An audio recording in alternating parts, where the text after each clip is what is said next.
still have a meeting after an hour, so I thought I'll attend the first 1 hour. Let's see how things go, and I'll keep joining in off and on.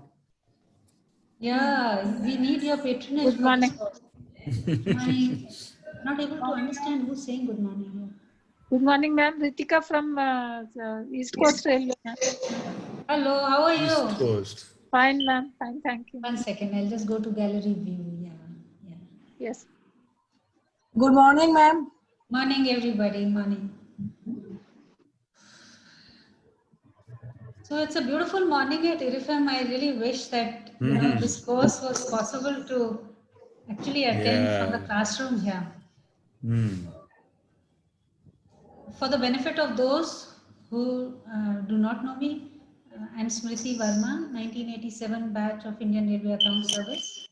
I worked on Central, Western and Konkan Railways, and I have been at the Indian Railway Institute of Financial Management since November last year.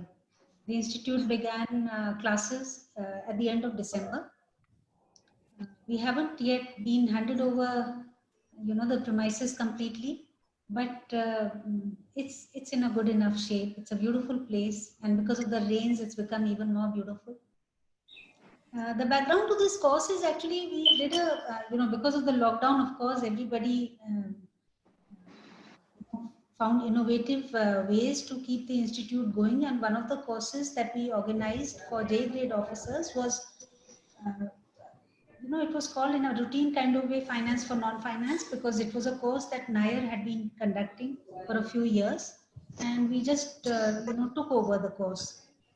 But we meddled with it. We meddled with the timetable, and we brought in a lot of railway-related information into the course, and we got a very good response from those who attended the course. I mean, almost 6. We had not expected to get more than 30 or 40 people to attend it, but more than 60 people would attend the course daily, and then they would give us wonderful responses. So that became, kind of inspiration for organizing this course. The Director General, Mr. Chandramohan Jindal, he said that we need to have a course for SE grade officers, because they are the ones who are involved with making big investment decisions. I had been in construction for years myself, and I had been familiar with the subjective ways in which investment decisions were being made. It's possible that even after this course, that subjectivity in the decision would still remain. But the kind of faculty that we have tried to get here and the kind of timetable that we have fixed for this program, I think it will definitely enlighten all of us. And after that, at least our part of the writing on the file should be, useful. The decision, of course, is left to higher authorities. So today, the gentleman who is going to be addressing all of us is Professor Venugopal. He's a visiting faculty at the Narsi Monjee Institute of Management Sciences in Hyderabad. He's done his MBA in finance. May I request everybody to mute your mics, please? So he's done his MBA in finance, and he has rich experience in training and teaching. So I hope you people will enjoy the session. He's going to be speaking on financial instruments, both domestic and international, on capital markets. And I'm sure that, once he joins the session, Professor Venugopal, good morning and welcome to the program at IRIFM. Would you unmute yourself, please? Yes. Yeah. Good morning again. Very good morning, madam, and very good morning, Good ladies morning. and gentlemen. Good morning. Really pleasure to meet you all here on this platform. And you are all accomplished people, so I'm really wondering what I can talk to you. No. I'm sure you'll make a difference, though. Indeed, these are some of the senior most officers of Indian Railways. Yeah. Okay. And, I understand that. Yeah. Very good. So I hand over the session to you, and you can take over from here. Yeah, and sure. Everybody, let's make it as participative as possible. Sure. Yeah, that's what I'm actually looking into. Thank you. Right. Very good morning, ladies and gentlemen. So Good morning, sir. I'm Venugopal. I have just turned a senior citizen. 7th of June last month I turned senior citizen, I have 38 years experience in BFSI sector, banking, financial services, and insurance sector, in which 20 years of operating investment banking experience, 8 years of insurance, 5 years of capital markets, and for the last 8 to 9 years, I'm into exclusive teaching and training on the panel of NISM, NSC, BSc, ICFL. Okay, these are some of the corporate for whom I do trainings, and also visiting professor in Narsee Monjee, IIRM, and Aurora. This is about me. So I see the profile of all of you. So it's a really great pleasure for me to interact. So this is nothing, a sort of a training class or something of that sort. I will share some information, and I would like to pool the knowledge, and I will try to address these specific questions of yours, so that there is some value addition to the program. See, you are all well accomplished people, so it's not that there's no need to talk any basics about this program, but anything specific questions while taking you through this the agenda. Any specific question, more it will be more participative in nature. So I'll be addressing specific questions which can really add value to you in this program. Okay. Just a minute, I'll just share the PPT which I'd like to show you. I think the material has already been shared with you all. Please confirm that. No. Material has been shared with you all. No, sir. No, please. I think, okay, fine. I think Mr. Raju will share with you all. Tell me, sir, see the program, my sessions are basically aiming to discuss regarding the instruments, the capital market instruments, which any company, any business unit would like to raise in the form of long-term capital or a short-term capital, especially through the primary and secondary market sources, both domestic and international, right? So this is what I'm supposed to discuss. So the first session will be focusing on the domestic instruments, and the second session will be focusing on the foreign sources, capital sources, with specific reference to the infrastructure projects, including railways, right? The second session will be doing that. So first session about the, first we'll start off with the Indian financial system as a whole.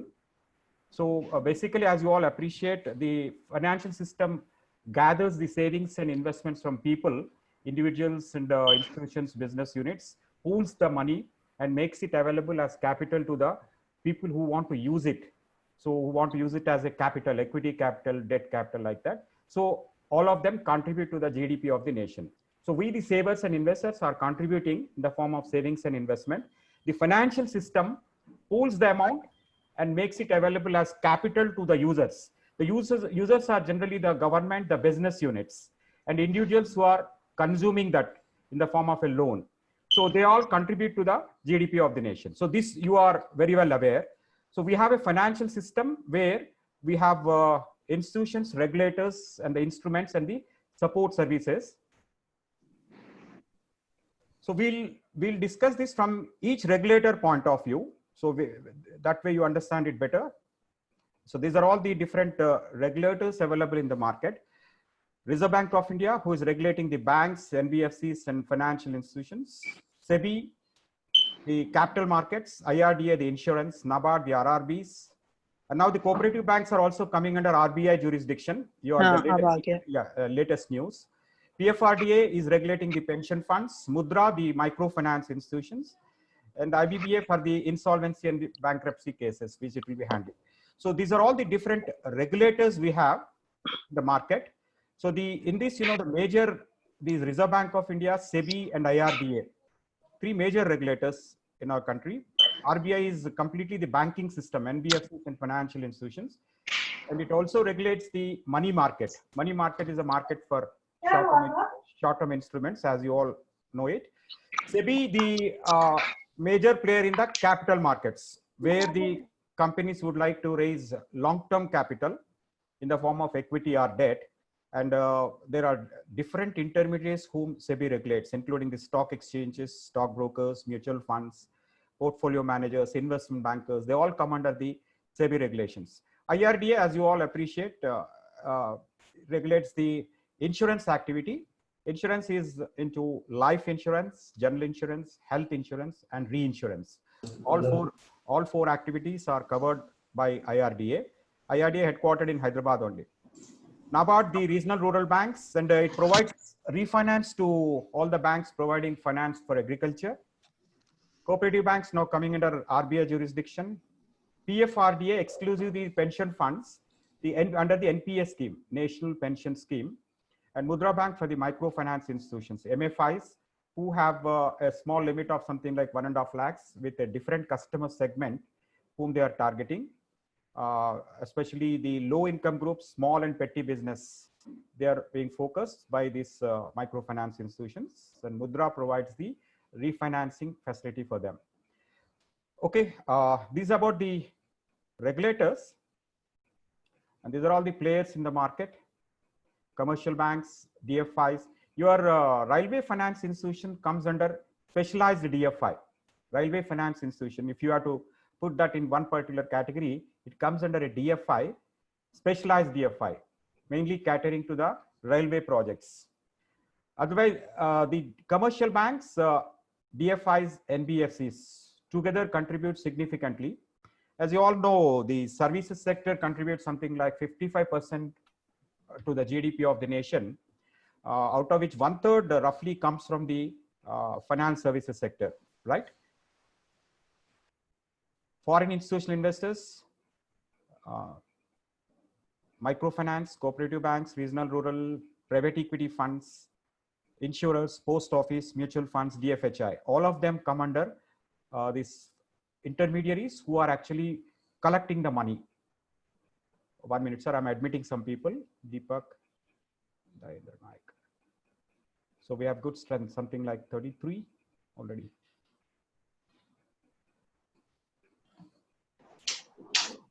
So out of this whole system, banking system, contributes something like 55 to 56% of the collection of savings and investment. Most insurance sector, something like 15-16%. Other NBFCs, some 6%. So they put together are mobilizing something like 80% of the country's total savings and investments. Equity with all its hype, including mutual funds, is just around 5 to 6% only. But the culture of equity and mutual funds, it is growing. Slowly it's improving now, and the contribution of that equity and mutual funds to the GDP of the nation is now going above 5%, right? So slowly it is gaining popularity, but otherwise conventionally, the commercial banks, the post offices, the insurance companies and NBFCs put together are mobilizing something like 80% of the total savings and investment in the country, right? So these are all the service providers in the capital markets, merchant bankers, investment bankers, who help the clients to raise capital from the public, either through IPO, FPO, right issue, or through private placement. Either way, they also play important role in terms of loan syndication, mergers and acquisitions, equity research. All these come under your investment banking activity. Stockbrokers, as you all know, will facilitate the trading, buying and selling of the capital market instruments through them by providing a trading platform. Stock exchanges provide the market to trade into those securities. NSE, BSE, for example, NYSE, NASDAQ in USA, London Stock Exchange. Clearing corporations facilitate the clearing of the trading transactions. So there are lakhs of transactions happening every day, and these transactions are being cleared and settled. Means they arrive at the netted obligations and allocate the amounts of debits and credits to the respective participants. So this is done by clearing corporation. Depositories maintain your, I think all of you have a trading demat account. I think you have some. No, not at play all. safe. No, you play safe, nothing wrong. The trading demat account is basically to enable you to place online orders. Demat account is you hold your securities in electronic format, not in physical format. So I think you play safe. By opening trading demat account doesn't mean that you are taking risk. You have different instruments according to your risk appetite or your whatever is your policy, investment policy, accordingly you can make a decision. But it gives you an online platform wherein you can buy and sell all these things online and keep it in electronic format. That's the advantage, right? You can buy mutual funds, you can get into IPO, you can trade into stocks and derivatives, whatever you want, you can do. Okay, it is an online platform, and I think bonds also. yes, you can buy bonds. Gold bonds. Yes, you can buy bonds. You can get into IPOs. You can buy mutual funds. You can get into public provident fund, NPS, everything online. Nowadays, you know, it is seamless facilities provided by the top broking firms like ICICI, HDFC, State Bank of India. All of them provide this seamless facility. You can get into any transaction electronically. So trading doesn't mean that you have to do only share trading. That's only one part of the whole thing, right? Trading in stocks and derivatives is just one part of the whole thing. It offers you a wide range of services and facilities. So I think you should have a trading demat account, and you look into that, and then you will find it how easy to get into all these investments.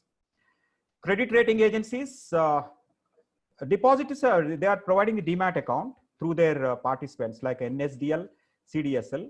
Credit rating agencies like CRISIL, ICRA, CARE of BWR of India, Standard & Poor, Moody's, Fitch of US, they do the ratings for the debt instruments. So it's mandatory for any company when it is going for a bond or a debenture issue like that, or a fixed deposit issue, to rate their instruments.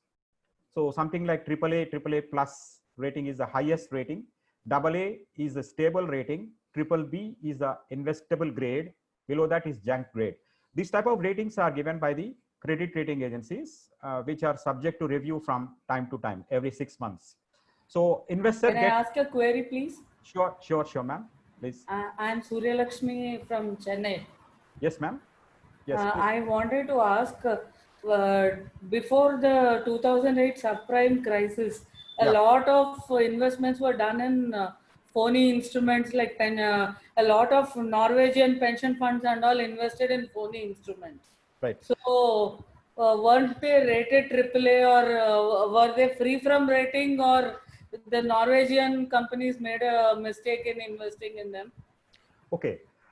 First, let me explain. It's not phony instrument. Instrument is genuine. The underlying asset is the home loan.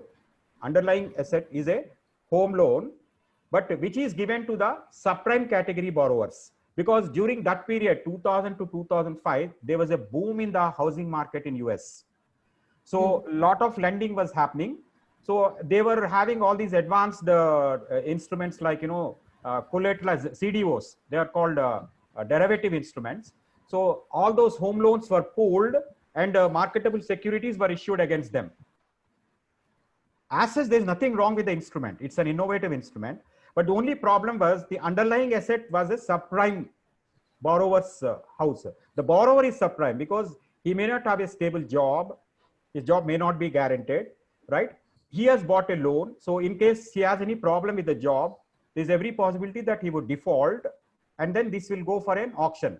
So what happened as in the early 2000s, the interest rates were very low in US. So a lot of people were lending because it liquidity driven market, a lot of heavy liquidity was available. So people were lending. So banks found other ways of lending by giving to the subprime category people, because even if they default, these houses are available for auction and sale. They can recover their principal along with the interest.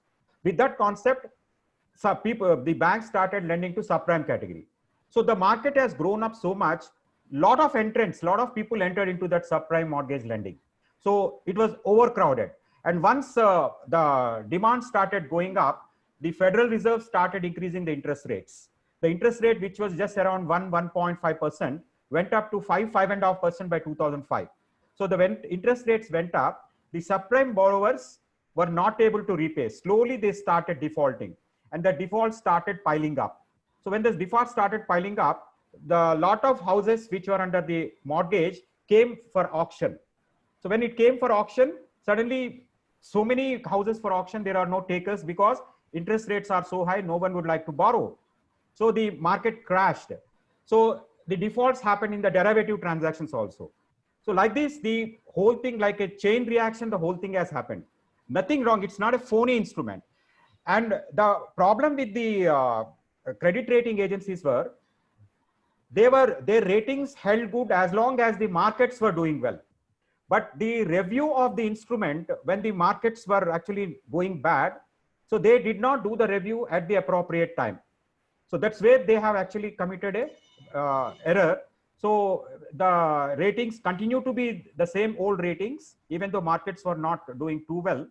And people were investing, institutions were investing into these instruments. And when markets started collapsing, you know, they, as a chain reaction, the whole defaults have happened and the market crashed. So I don't say it's a phony instrument. Instrument is an innovative instrument, but how you use it, when you are going to use it, use your discretion. Look at the market conditions. Avoid the greed. If you would like to indulge into too much into that activity, anything too much is bad. If you have a limited exposure, when the markets are doing well, it is good. But when you are overdoing the things, when things go wrong, it will hit you back. That's what has happened precisely. Too many players entered, including government agencies. Freddie and Fannie, you know, they are the two major government agencies in US. They also entered in a big way. Most of the investment bankers, including Lehman Brothers, entered into the market. And they took such a heavy exposure to this subprime mortgage lending. When the whole thing started reversing, they could not sell that underlying asset, houses, and the market crashed. And rating agency problem, they did not take the appropriate downgrading steps when actually it was required at that time. They were slow in reaction. By the time they started taking a review, you know, already the damage has happened in the market. So any action taken against the credit rating agencies subsequent to that? Yeah, I think the regulatory body has taken, they have actually suspended the license of some of the people. And they have after that, they came up with new regulations that banks should have their own internal risk management system.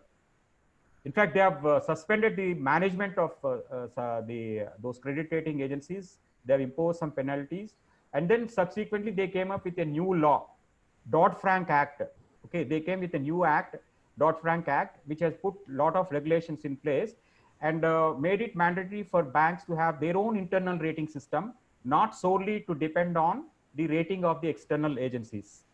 So that's what was the development post the subprime mortgage crisis. So this is credit rating agencies, which is doing the rating. Yeah, thank you, ma'am. Credit Information Bureau, which is giving you rating, that CIBIL rating, what will go for individuals when they are taking a loan from bank. That rating is CIBIL rating, what we call, and it is measured on a scale of 300 to 900 with above 750 is being very good. So there won't be any problem to give you a loan if your rating is above 750. 600 to 750 is okay, tolerable. Anything below 600 is not acceptable. So this is given by CIBIL for individuals and business units who are borrowing from bank in the form of a loan. So these are all your credit guarantee corporations. There are research agencies which are providing market information. So all of them are providing support services in the capital market. So your market instruments are capital market, debt and equity, money market, which is short-term in nature, and you have derivative products and PTCs issued by asset securitization companies. In this, mainly the capital market is a market for long-term. Money market is a market for short-term. Short-term means less than 1 year. Capital market is a market for long-term means more than 1 year. So these bonds and equity shares. Bond is a debt capital. Equity is the ownership instrument, like ordinary equity shares, which we buy and sell in the market. They are ordinary equity shares. It will give you voting rights. You can participate in the management, and you will get the benefit of capital appreciation plus dividend income, right? So this is one asset class, equity, which will actually beat inflation comfortably and give you surplus when you're actually making an investment. This is the asset class. Other than this, you have real estate and other high risk instruments like your alternative investments. But conventional asset, equity shares are good to beat inflation.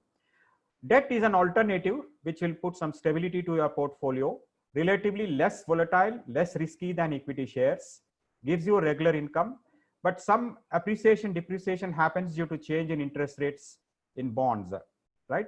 Bonds are issued by government. Even your railway finance institution issues bonds.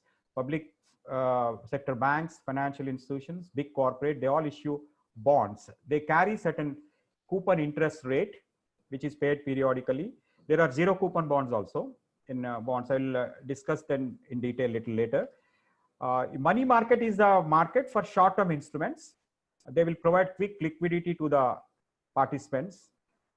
They are in the form of treasury bills issued by RBI, commercial papers, certificate of deposits issued by banks, and repo transactions. I think these terms you come across often. I think even your railway finance institution participates regularly. In this, you have anything to ask? If you, I think you know all these things, but anything you want to ask in this? Sir, some of the answers are from non-finance. So try to explain as if we are laymen sometimes. Particularly, you say it's repos. We don't know what is repos. Okay, fine. So these are basically, basically money market instruments means less than 1 year maturity. T-bills are treasury bills issued by RBI on behalf of the government, state and central government, which carries a maturity of 91 days, 182 days, and 364 days, like that. Commercial papers are issued by corporate in the market to raise short-term finance. Only big corporate with a rating of P2 and P1 can raise commercial papers. Banks can issue certificate of deposits in the market as an additional source of borrowing. When they quickly need money, they can issue CDs in the market, which are tradable in the market. Repos are repo transactions. Basically, you can pledge your government securities with another bank, financial institution, or even with RBI to borrow for short-term periods. They are called repos.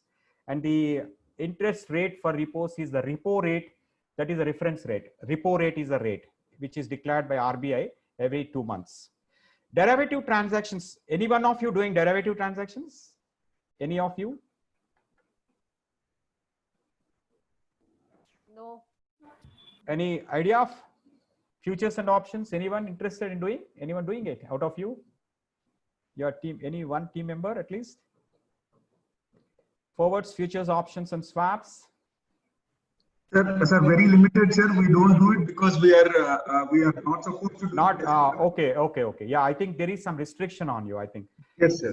You can only for companies we do, sir, but that too only IRFC level. Yeah, you can invest, but you cannot trade. I think you have a restriction, right? Yes, sir. Yes, sir. Yeah, yes, sir. okay, then let's not discuss them. But just for information, they are there in the market. It's only for information, since anyway you are not allowed to trade. Just for information, you trade on these underlying assets like shares, index, currency, commodity. You trade on these instruments for a future period. You use them for hedging against a potential loss in the spot market. You buy today, it's called spot market. You buy, sell for a future date, it's called derivative. Spot, derivative, right? In spot, you are buying today, buying, selling today. In derivative, you are selling and buying and selling at a future date. The products are futures, options, which are made, transactions you make through stock exchange, NSE, BSE. Forwards and swaps, you enter with a counterparty directly, usually through a banking system. Bank as one of the counterparties, right? Sir, I would request you to just explain the concept briefly, because we may end up in a PSU at some point of time. Okay. Where this knowledge may be actually necessary. Okay, fine. Tell me. Okay, then I'll take you through these topics. Let me know where you want inputs. This anyway, this is there in the second session. This is there in the second session. ADRs, GDRs. No, but forwards, futures, options, swap. Yeah. You want any information on that? Just a brief definition about it. Okay. So they are called derivatives. In short, derivative is a financial instrument which derives its value based on the value of an underlying asset which is traded in the spot market. Spot market means when you are trying to buy and sell the securities today in the market. You want to buy and sell today. You go to NSE, BSE, place an order to buy and sell. You pay the money and you take delivery. This is spot market. On which instruments you are buying and selling? Shares, bonds, etc. Right? On the same instruments, you can buy and sell for a future date, not today. Down the line, 1 month, 2 months, 3 months, like that, right? It's not today. So you are by trying to buy sell future. So that products are futures and options. Future, I want to buy Infosys share down the line 1 month for certain price. There's a buyer, there is a seller. The order matches, it is executed. So 1 month down the line, either I take delivery and make payment and take delivery. So the buyer makes payment, takes delivery, seller makes delivery and gets the payment. So this is how it happens. In future date, options on the other hand will give you a right to buy or sell. There's no obligation.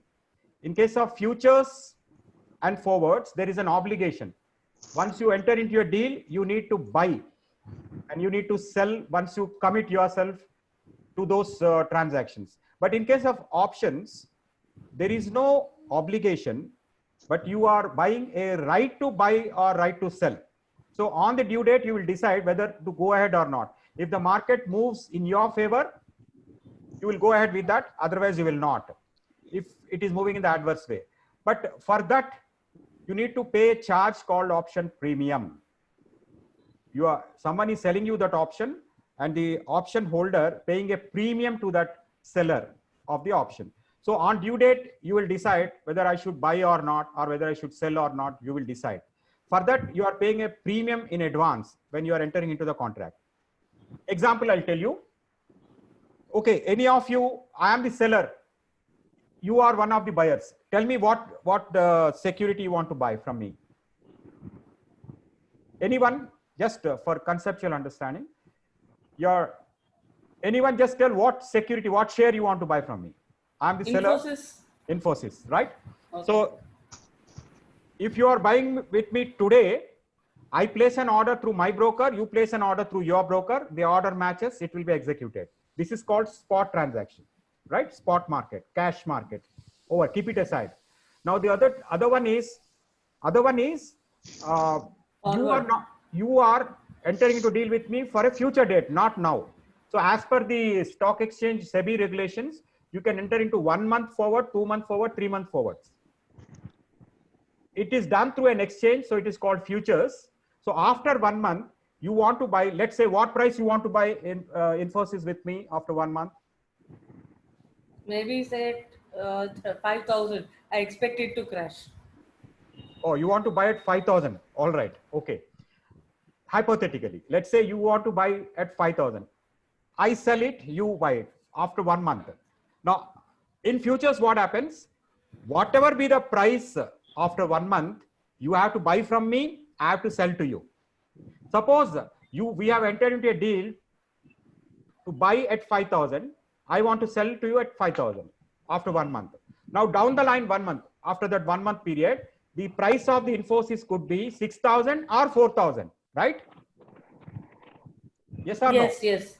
So what happens if it goes to 6,000? What happens? It goes to 4,000. If it goes to 4,000, I am at a loss. If it goes to 6,000, you are at a loss. Very good. That's right. So precisely. So if it goes up, you are in profit. If it goes down, you are in loss and I'm in profit. But there is an obligation. And we need to execute that deal. So if it goes to 6,000, you make profit, I make loss. There is no escape. Your profit will be credited. My loss will be debited. But in case of options, it's not like that. You are buying an option to buy or not to buy from me. That you are buying that right from me. The same Infosys transaction, you have entered into a deal to buy with me at 5,000 rupees, but as an option, not a future. Then what happens if the price goes to 6,000? It is in your favor. You will make. So I invoke the option. Yeah, you will invoke or you will exercise the option, and you will make that profit. If it goes to 4,000, you will not exercise the option because it is not moved in your favor. You will not exercise the option. So, and you will allow the option to lapse. You will allow the option to lapse. So for that, you are paying me a premium in the beginning. You are paying me a premium in the beginning itself. So whatever premium I got, I pocket it and the transaction is closed. But if it goes to 6,000, you will avail the option from me, and that 1000 will be credited to you. That is your profit. But 1000 minus whatever premium or the charge paid to me is your net profit. Whatever is your net profit is my net loss. It's like that. It's option. So option transactions are done on equity shares, index, currency, interest rates, commodities. All these are asset class, derivative, futures and options are done. Now, can we use forwards and futures interchangeably? Yeah, you can use forwards. You can simultaneously enter into two transactions, no problem. One in forward. Are they different concepts, or forward is another way for another word for future? Yes, both are same, ma'am. Forward and futures are same. Only difference is forwards you are entering in an OTC market. In a forward, I know you, you know me. We know each other, and we enter into a buy-sell deal. We negotiate the deal. We settle the price. We set the terms and condition. Come to a transaction. I know you, you know me, and it's the over-the-counter negotiated deal, right? And where we face the risk of the counterparty in a forward transaction. Whereas in future, I don't know you, you don't know me. I place an order through my broker, you place your order through your broker, and both the orders are going to the stock exchange. That exchange, right? And exchange or matches the order and settles the deal. Without knowing each other, we are entering into the deal, and it is the exchange which is making the settlements, right? And we cannot negotiate, we can only place an order. If order matches, then it will be settled, otherwise no. This is futures. Otherwise, conceptually, both are same. The way it is executed, they are different.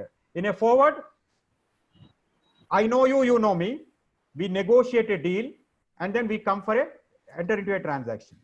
But we face the risk. Whereas in futures, I don't know you, you don't know me. We place an order through an exchange, it matches, it will be executed. All the risk management is done by the stock exchange, right? This how? Yeah, they do the risk management by collecting upfront margins from the brokers, and brokers collect the upfront margins from the traders like you and me. I want to enter into a future transaction through an exchange. I need to pay an upfront margin called initial margin, and then daily, as the daily prices moves, I have to arrange for the mark-to-market margins. Mark-to-market margins. The margins keep on changing on a day-to-day basis. So if there is a shortfall, I need to keep on paying the shortfall of the margin till the expiry of the transaction. So the risk management is done by the exchange by collecting the margins from the brokers. Brokers in turn collect the margin from us. The margins are upfront and mark-to-market on a daily basis. Whereas in forwards, there is nothing called margins and all these things. On due date, we have to settle. You may default, I may default. We face the counterparty risk. Forwards are done on currency usually. Interest rates, currencies, forward transactions are done.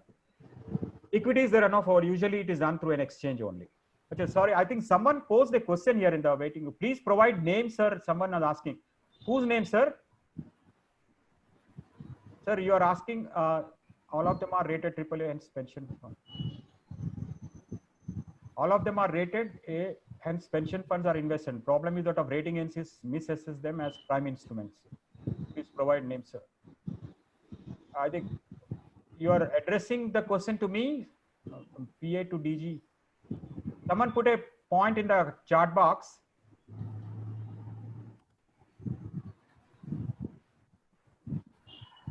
Okay. I think we can take the questions later, sir. Replying to that All right. question. All right. All right.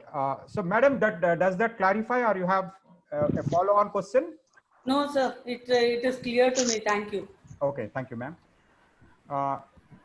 So these are all the other financial services provided: commercial banking, investment, bank assurance, other bank services like credit cards, demat, trading. All these are provided as financial services in the market, including life, general health insurance, mutual funds. All right. Yeah. Anyone having a question on mutual funds? We'll discuss mutual funds for a short period. Right. Mutual funds actually is an institution. It's an institution which collects the money from us, like all investors, and invest into the market on our behalf. generate return and give it back to us. This is how a mutual fund works. Mutual fund is actually in India, they are incorporated as trusts. They are coming into existence as trusts, mutual fund trust. For example, SBI Mutual Fund, ICICI Mutual Fund, HDFC Mutual Fund, Franklin Templeton, they are all, they are established as trusts. They collect money from us, and this money is being managed by an asset management company, AMC, which invests into the market as per the predefined scheme objectives. It can be equity, it can be debt, it can be hybrid. Different products are there in mutual funds. They will invest into the market, generate returns, and gives it back to us. Now the question is, why should I go to a mutual fund? Achha, at least all of you are having mutual fund investments at least? No. Yes. Yeah. Now tell me how it's different from equity, direct equity. Why you want to go for a mutual fund route? Why not direct equity?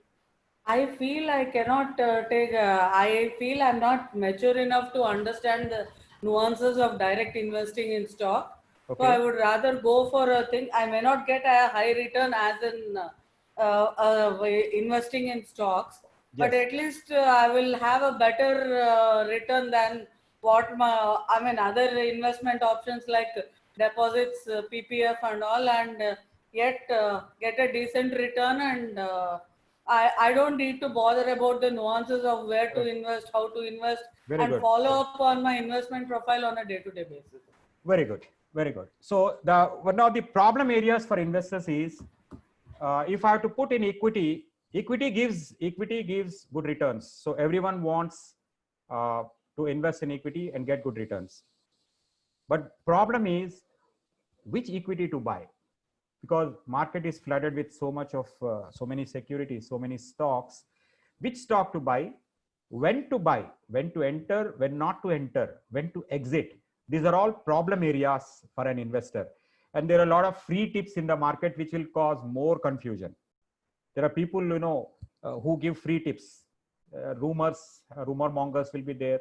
People who give some free tips because of their success in some areas, short-term successes. It's not the right way of investing into equity. Equity is a long-term game, though equity, you can do trading also for short periods using technical analysis. But the problem area, as I told you, selecting the stock, entering, timing the entry and exit is a very difficult thing. It's not easy. So for that, you need to understand the financial statements, the market conditions, and the fundamental analysis you should be able to make, and also understand the position of the stock in terms of technicals to make those decisions. So which is really requires certain amount of knowledge for you to take those decisions. Not everyone can make it unless you are a keen student of those things. So the best route is, so I cannot take a decision, but I want a good return. How do I do it? So I select a route called mutual fund, because mutual fund is a professional body, professional institution. They have a team, a fund management team, asset management company, which is professionally qualified. People who are there in that AMC are professionally qualified, and it is having a backup office, which is doing constant research in terms of fundamentals and technicals. And they are in a perfect position to create the optimal portfolio for you. That's the advantage. The second is they are in a position to diversify the risk. See, you have money, so you know that one Infosys is doing well, put whole money in Infosys, or whole money in State Bank of India stock, or ICICI, or maybe one or two stocks. What will happen if something goes wrong with them? Suddenly your portfolio value will come down, you will suffer loss. So you should ideally diversify your risk by investing into different securities. So this is called risk diversification. So that is possible for mutual funds because they are collecting money from large section of the society. So the many investors are there and they are pooling their savings, and it is summing up to a very huge amount. It's running into crores of rupees. So they have lump sum amount available at their disposal. They are in a perfect position to invest into multiple securities by doing the portfolio research and creating the optimal portfolio by studying the risk return relations and creating the ideal portfolio which will maximize your returns and minimize the risk. They're in a perfect position to do that. This is second advantage. So risk diversification, professional management are the two major advantages. Third, mutual fund offers you variety of products according to your risk-taking capacity. Whatever is your risk-taking capacity, you have a product in mutual fund. Within equity, there is debt, there is hybrid, there is passive funds like index, there are money market funds, there are international funds, there are pure government securities bond funds. You have variety of funds according to your choice, according to your risk-taking capacity, and according to your goal. Now, within that also you have varieties. For example, in equities you have large cap fund, mid cap fund, small cap fund, multi cap fund, dividend yield fund, tax saving fund. Like that, you have multiple funds within equity. So within this equity, large cap fund is relatively less risk, small and mid cap are higher risk. So if you can take higher risk, you can go for a small and mid cap fund. If you don't want to take too much risk, get into large cap fund, which is relatively lesser risk. And you don't want to, even you want to curtail the risk in equity further, you go for index and ETFs, because this represents the broad Nifty Sensex like that, where there is a very good risk spread. The money is getting into top class equities with a good risk spread. So you have that facility also available in mutual fund within equity. Within debt, you have long-term debt, short-term debt. Pure government bond fund where the risk element is almost zero. You have corporate bond fund, you have public sector bond fund, you have floating rate bond funds, you have variety of bond funds, again based on which one to take. So again, if you have a confusion there, which one to select, because there are 36 variety of mutual funds are there in the market. 36 varieties as per SEBI new guidelines. Now there also you will have some confusion. Within mutual fund, which product I should take? Now ideally, what would you do? Please, one of you, please tell me, how do you select your mutual fund? You're all mutual fund investors. Please tell me. I will check the performance, one, since the inception of the AMC, and two, so for the past 5 years, how they have been doing, whether they have been doing better than the benchmark index or not. So you make your own study and select the mutual fund. Yes. Right? Okay. How about others? How about others? Anyone else? Do you put money in mutual fund or not? No, sir. No, sir. None of, there are more than 30 participants, 36 participants. Only Sir, one. as we told earlier, we need to inform to the government every time, take approval, doing trading. These are all big risk on them, doing the job. So even for mutual funds. No, sir. Similar, Not yeah. required Whenever you unless invest the cash, investment goes beyond conduct rule regulation. Small against amounts too much we salary. invest doesn't matter. Okay. What I heard is you have a restriction in terms of trading. No, sir. Even for the money also, let's say 2 months basic, if you cross, you're doing some investment, purchasing one TV costing more than 2 lakhs. Salary is 1 lakh. I need to inform. And I need to take prior approval and all these things. These are all, again, interest and all, if you put it again, that has to be declared. These are all some all right. problems. So, Pain taking. Yeah. So you have a limitation in terms of that also. But please explain, sir. Yeah, okay, fine. See, what the madam told, I make my own selection. I compare the performance of the mutual fund with that of benchmark. That is perfect. Nothing wrong with that. But what happens? It's not just the returns. Mutual fund investment is something more than that. First, the basic thing is what is the return generated by mutual fund? Basic thing. So how last 3 years, 5 years, how it has generated, and as compared to the benchmark index, as madam told correctly, how much it has outperformed the benchmark index, which is this information is available in the fact sheet. So you can, based on that, you can select, but it's much more than that. So you also look at certain risk adjusted return ratio, which will throw light on the capacity of the fund manager. Something like you have a Sharpe ratio, Trenner ratio, Jensen's ratio, Jensen's alpha.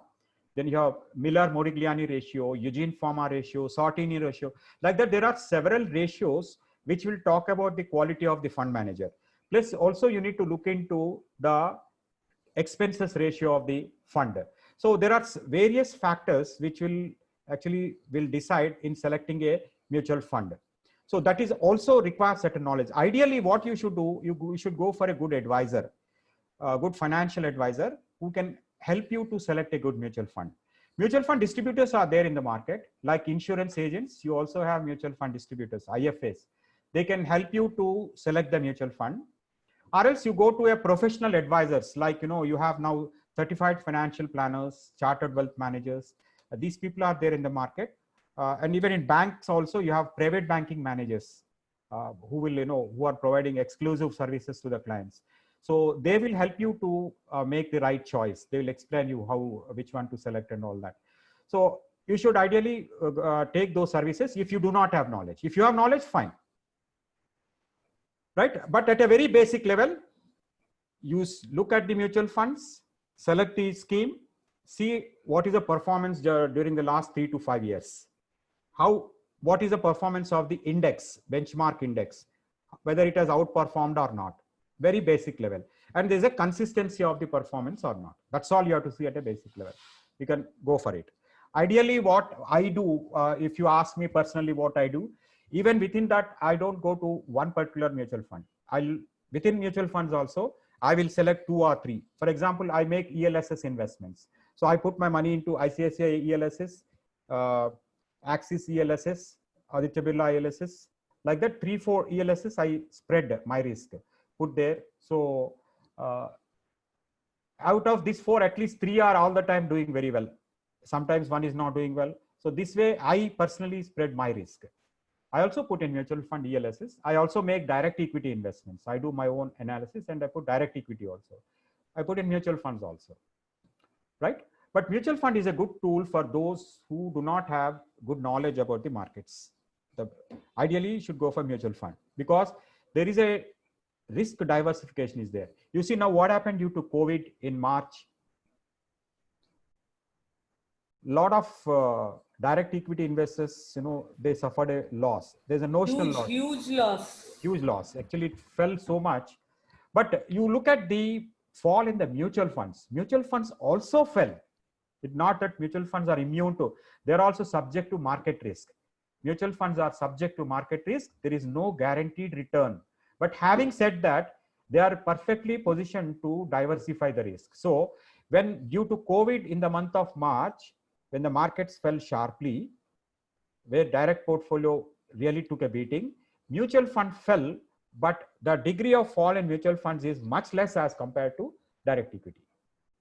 I have my own direct equity portfolio. I have my mutual fund portfolio also.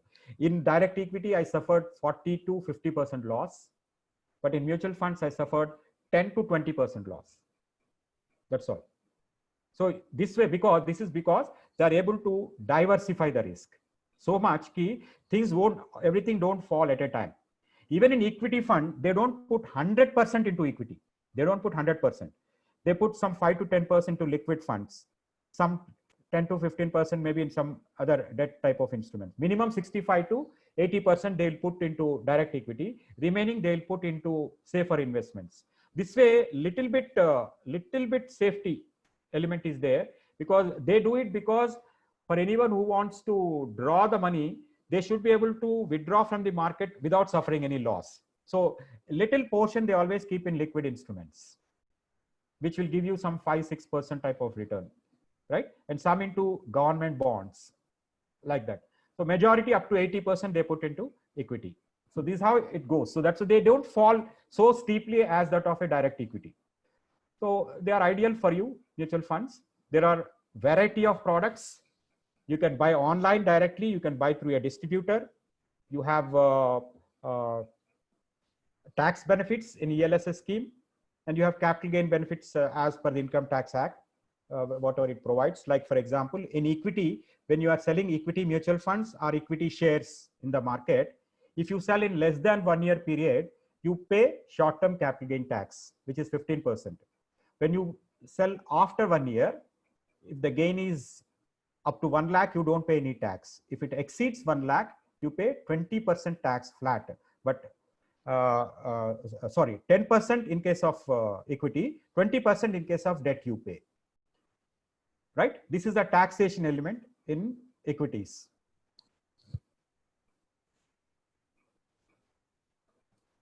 Now these are all the organized sector, and these are all. You have the safe products like public provident fund. You have. Okay, you have NPS scheme and public provident fund, which anyway you are doing. I think you have a provident fund PF deduction. We are all government employees, so you come under that pension scheme. You are already participating NPS scheme. No. We are all we have made it earlier than the NPS. We have made it into government earlier than NPA.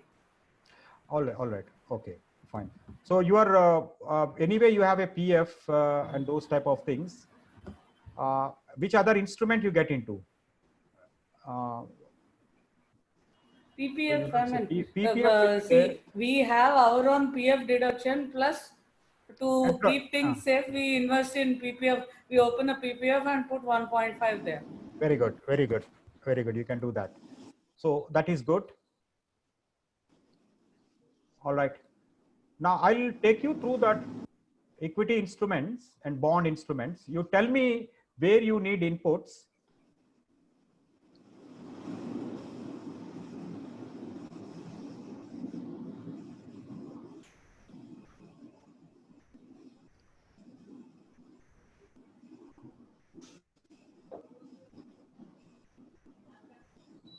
Right.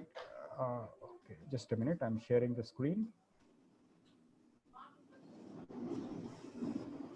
You can see the new PPT, sir. Yes, sir. You can see it, right?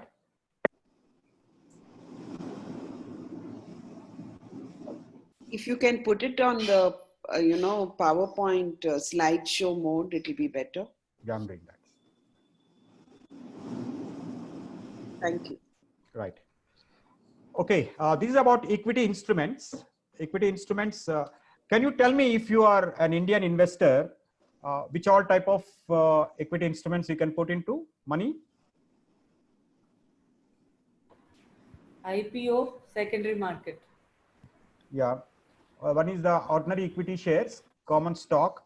Are you aware that you can also get into something called IDR, Indian Depository Receipt? And you can also invest in. Can you invest in overseas shares? No. Achha, you as a employee of railways, you have a restriction, but otherwise I can open a trading account. I can invest into foreign company shares also. There is no problem. Every year up to 2.5 lakh. Okay, there is a liberalized remittance system. Okay, certain amount I can transfer without RBI permission. Okay, so up to that limit, there is no problem for me. 2.5 lakhs, I think dollars. There is a liberalized remittance scheme is there. Up to that limit, you can remit without any problem. You can invest into international markets also. Or else, you do not have knowledge of international markets, you can also invest through international mutual funds. There is a mutual fund route called international funds, where you can, through them you can invest into international markets. You can also invest directly up to certain limit as permitted by RBI without taking RBI permission. There's a scheme called liberalized remittance scheme. $250,000. Okay, is the limit within which you can make investment into overseas markets. But within India, you have a direct equity route where you can, through IPO, through FPO, when company is issuing the shares, or through secondary market, NSE, BSE, you can invest. Or the third one is through mutual fund route. These are the three ways of getting into equity. Equity is one asset class. I'll show you the slide, which will beat inflation comfortably. Because if you can put in provident fund, you have to put in provident fund, because that is something which gives you a assured return, safe return, guaranteed return of 8%, plus gives you two-way tax benefits. So every investor in his or her portfolio must have allocation to provident fund. either employer deducted or the public provident fund, PPF. That is very good for long-term savings and either way tax benefits. But what about others? See, gold historically has given a return like this. Last 5 years, CAGR is 9%, 10 years, 12.9, 15 year, 11, 20 year, 8.4. So gold is fluctuating, volatile. There's a sudden spurt in the gold prices, and then after there's a fall. So these ups and downs are there. So there's no consistency in terms of returns in gold. But gold, why you should buy gold? Tell me, other than, you know, making jewelry, tell me, is there any reason, other reason why you should buy gold? Mortgage in times of need. Yes, it has very good liquidity. Anytime you can pledge the gold and you can take loan. Okay, that is for liquidity. Any other reason, sir, madam, why you should buy gold?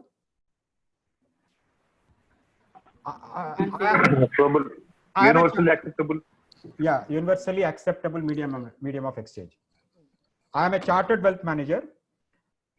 I individually suggest you all as a chartered wealth manager to allocate something to gold, not in jewelry form, but in gold ETFs or gold coins. If you have a locker, you can keep in bank, but you must have at least 10 to 15% of your investment allocation to gold. One reason which you told is it is universally acceptable medium of exchange and it is very liquid. But there is a third very major reason why you should get into gold. Gold, when I say, it is not in jewelry form, in the form of electronic form like gold ETF bonds, or secondly in the form of gold coins like that, bars, keep in bank. Any other reason?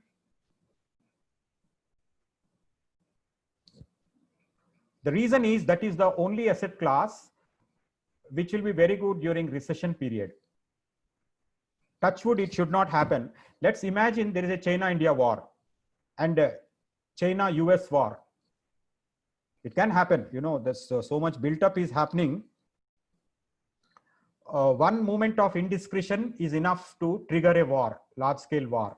Let us say there's a war going on, India, China, US, like that. What will happen, you know?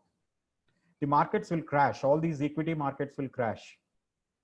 Your mutual fund values will crash. Gold as a standard will come up. Only gold will appreciate. Only gold will appreciate because there is a tendency to move towards safer avenues.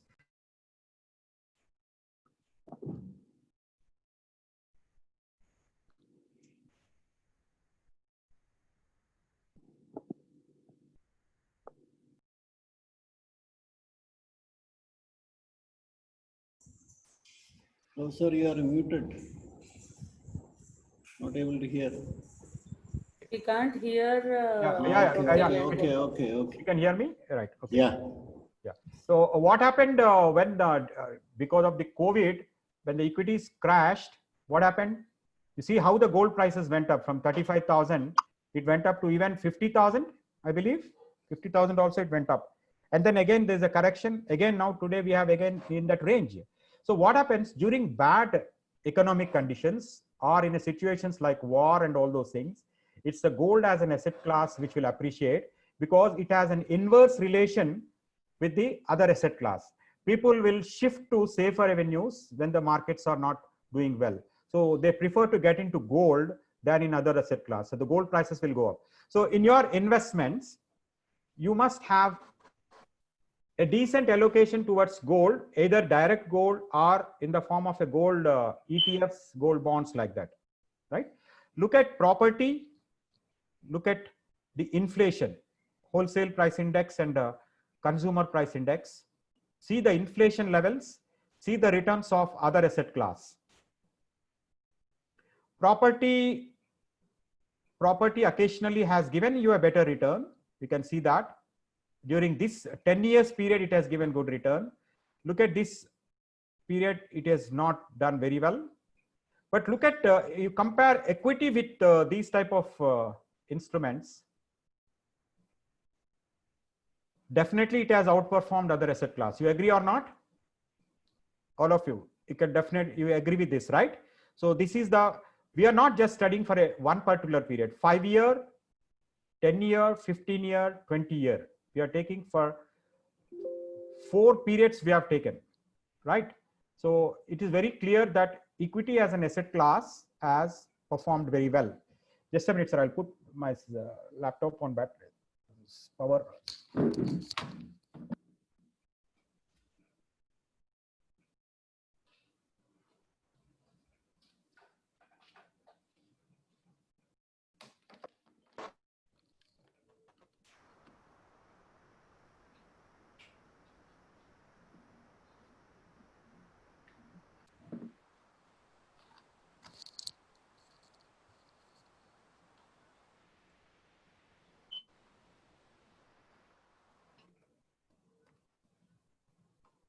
Okay, so now you tell me, out of these equity terminology,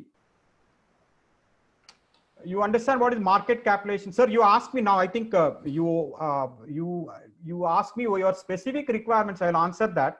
In equities, what is that you want input? Market capitalization, large cap, mid cap, small cap, you understand very well? Or you want an inputs there?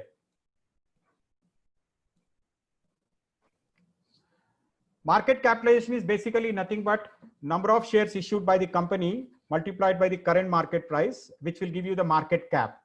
So when you say large cap fund, mid cap fund, small cap fund, we are talking about the market capitalization. We are talking about the market capitalization. Now, you may ask me, what do you mean by this large cap, mid cap, small cap? So as per the SEBI regulations, the top 100 companies, by market capitalization, they are large cap. 101 to 250 is mid cap. 251 and above is called the small cap. Now, how does, as an investor, what difference it makes to you? Now, you are all investors. You want to choose a large cap fund or a mid cap fund or a small cap fund. What difference it makes to you? Does it make, in mutual fund, suppose you are selecting, does it make a difference to you? The consistency of the company to remain in the top 100 we need to see, don't we? Yeah, but from the investor's risk point of view, does it make difference to you? Large, you want to go for a large cap, mid cap, small cap. Yes. So large cap companies are relatively less risky. They must be consistently performing well. Yes, they are well established. Companies like your Reliance, Wipro, TCS, SBI, ICICI, HDFC, ONGC, okay, Coal India, HPCL, BPCL, IOC. If you look at these type of companies, they are very large cap companies. Now, they are very stable companies also. So they will provide you steady returns. They are already very well established. So they will grow steadily. They will give you a steady return.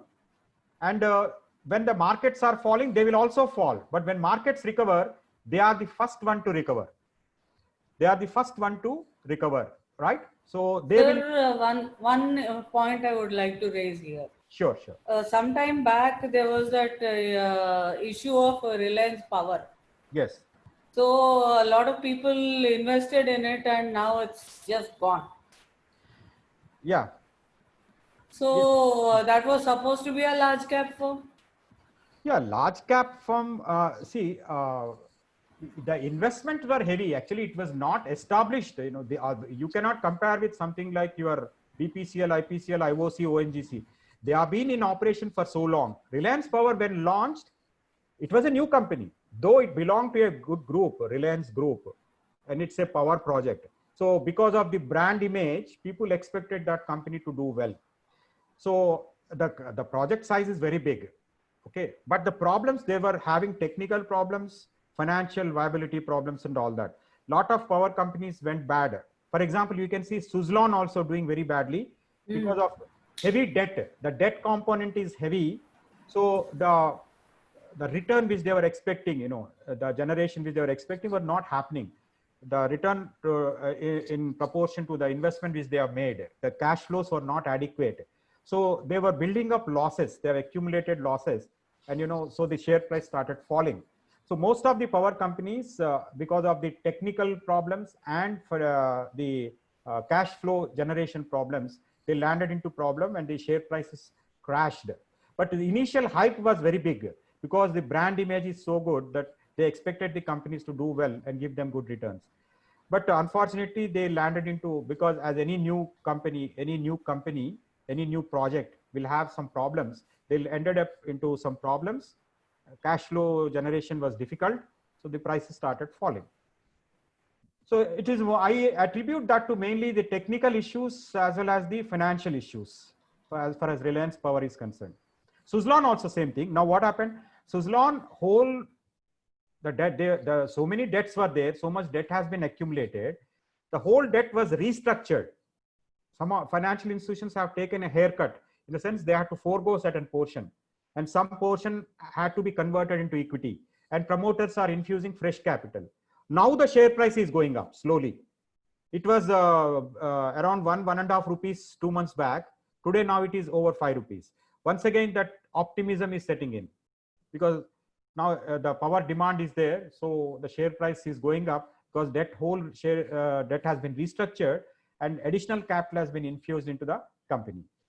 So if you ask me, Reliance in particular, initial hype was very big because of the brand image. But what was not seen by the investors is that it was a new project with a very heavy capital investment, and the gestation period will be there. And during that gestation period, you cannot expect them to generate positive cash flows, which investors did not see. So they were putting money blindly just because of the brand image, and the share price was moving up. But when the reality set in, when it started the commercial operations, cash flows were not enough. They had technical problems, all those teething problems they had, and public expectation went down and the price started falling. Yes, sir. Thank you, sir. Yeah, market cap, PE ratio. Any input you want here? Okay, this is large cap, mid cap, small cap. This is a new definition of SEBI. Top 100 companies by market capitalization. They are the large cap. Mid and small, the next ones. Your risk is higher here in these two type of stocks, but they also give you very good returns. Example, I'll tell you. You know the brand Havel? All of you know Havel brand, right? You have seen The electrical cable company. Yes, cable, fans, they are into several things now, right? The share price it was a small cap company, and the share price was below 10 in 2001. Now, what is its price today? What is its price today? It's 600. Actually, it went up to 700 because of the COVID, it fell down. But it's 600, 700 rupees. A 7 rupees stock going up to 600, 700 rupees in just about 10 to 12 years. What type of return? This type of return is possible only in case of small and mid company stocks. They go up like that, they fall also, crash also like that. They'll either give you very good returns, or they may end up making your entire investment as a loss. Both are possible. But so high risk, high returns in case of small and mid cap. Large cap are the one which are well-established companies having a steady market share. They generate profits and distribute dividends and all that. So they grow in a steady manner. So there's not that much risk like small and mid cap, right? ESOPs, sweat equity, these terms, you want an input. This is the BSE Sensex return, rolling returns for 10 years period. Just see, you can see all these periods. Look at the return of Sensex. If you need not be an active portfolio investor. You can just select index funds and put money there. See how they are generated. If you, in a 10 year rolling returns, you can see if you are sticking to 10 years to index fund, see the compounded annual growth rate. This is in BSE. Look at NSE. This is Nifty returns. So you don't have to be an active portfolio investor. You can even be investing into index stocks are index funds of mutual fund. See, your 1 lakh, if you invest in Nifty in 1995,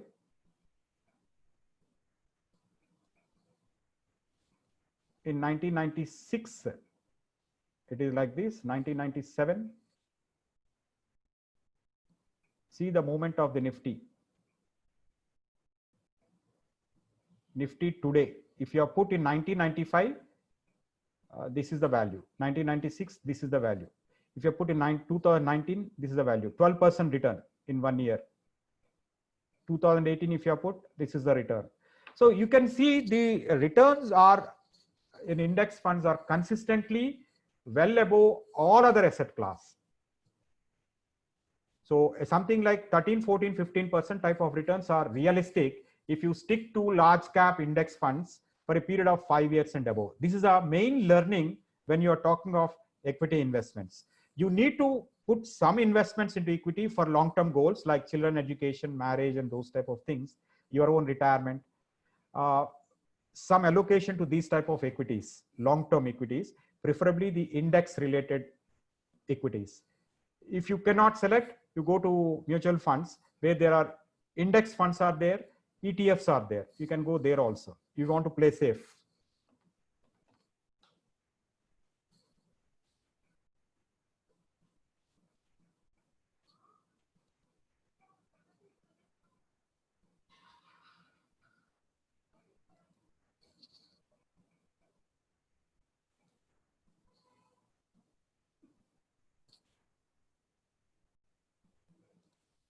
Okay, just a minute. I'm opening the PPT.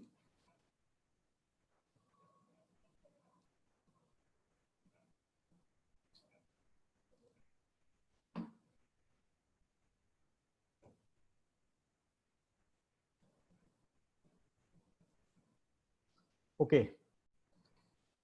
So the security, when you use the word securities, basically they are tradable in the market. So if you want to understand what security in general is, an instrument, financial instrument, which is traded in the market, like all shares, bonds, debentures, they come under securities category.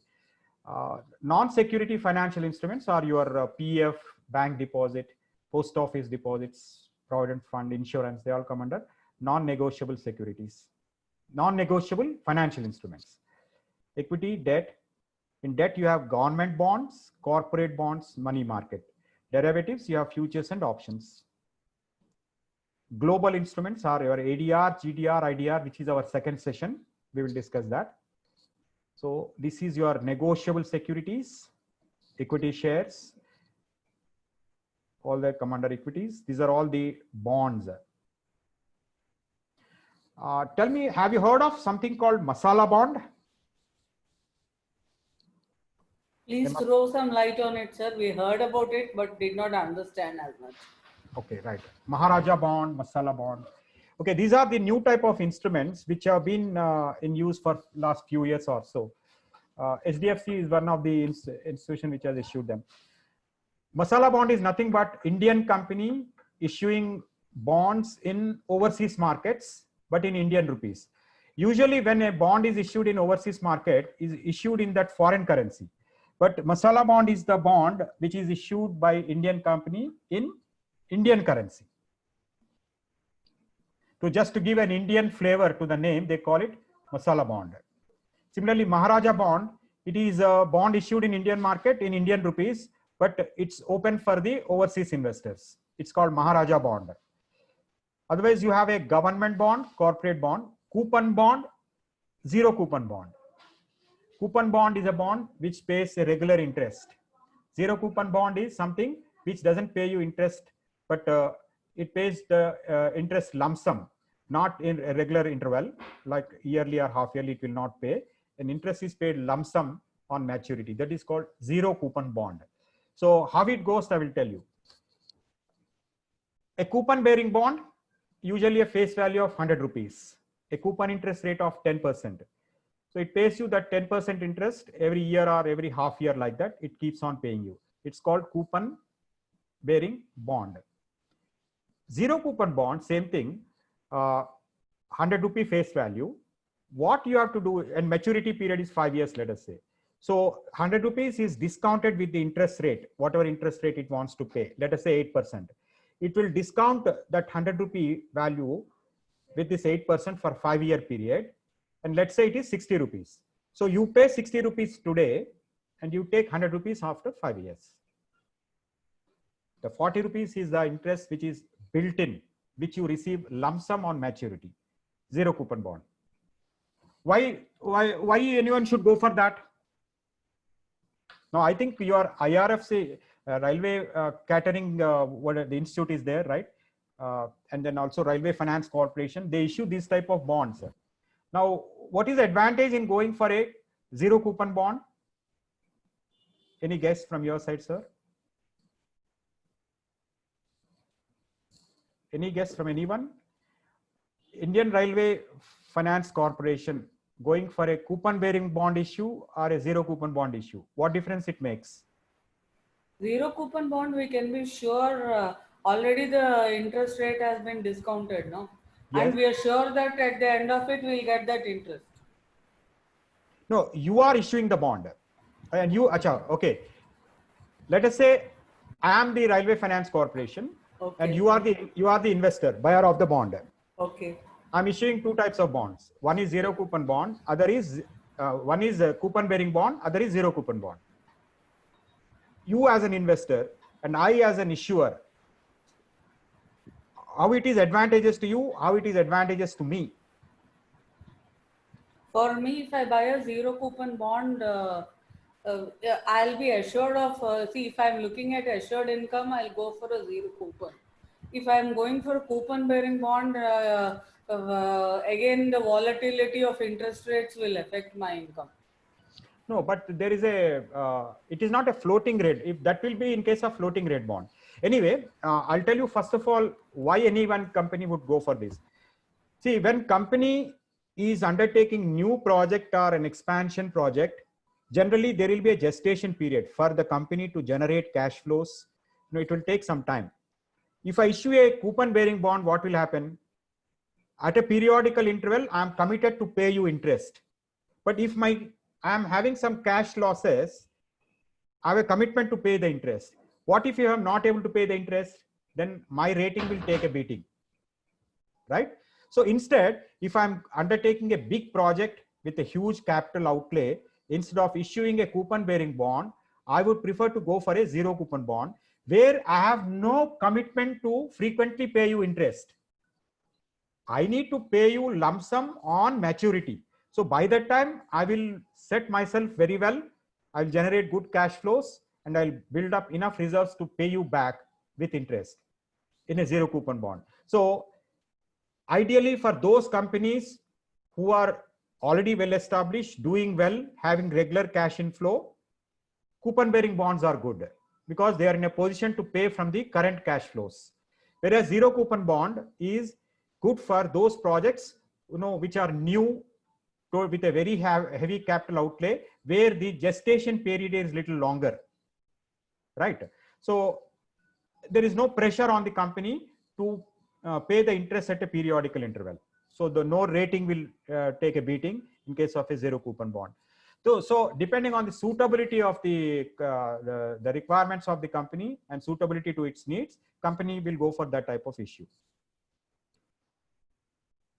You have otherwise deep discount bonds, perpetual bonds. These type of bonds are also there. Inflation indexed bonds are also there in the market.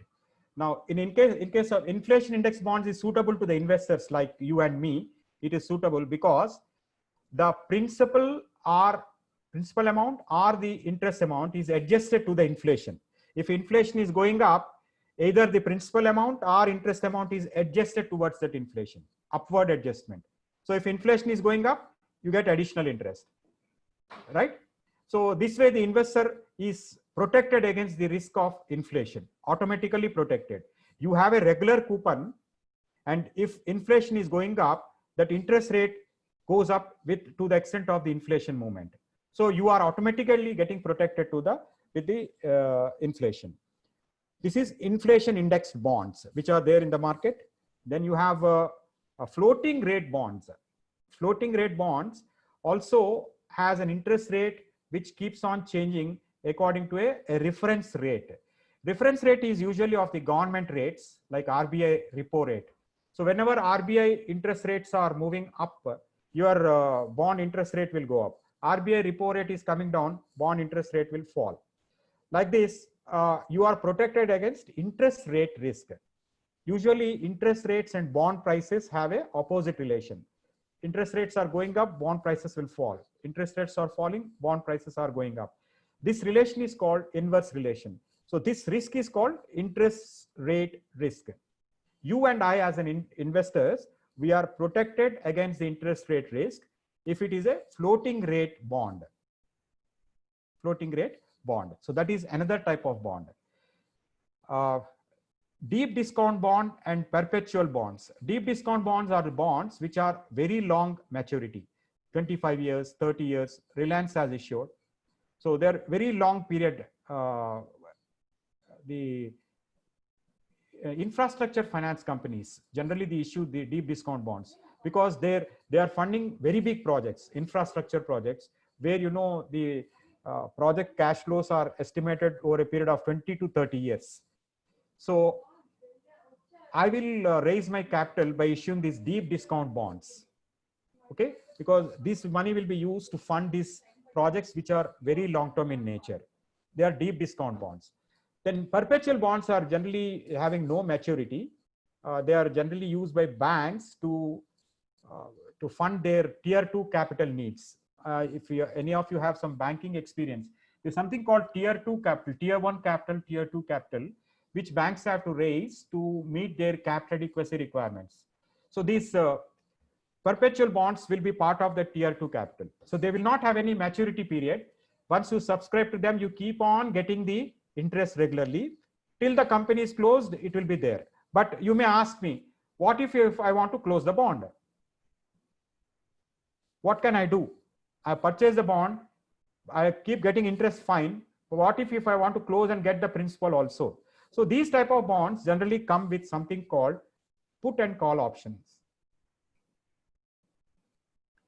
It means you can close these bonds if you want. After certain minimum lock-in period, you can close those bonds by exercising your option to close. If you do not want to close, as long as that institution is in existence, they will keep on paying you interest. Perpetual bonds.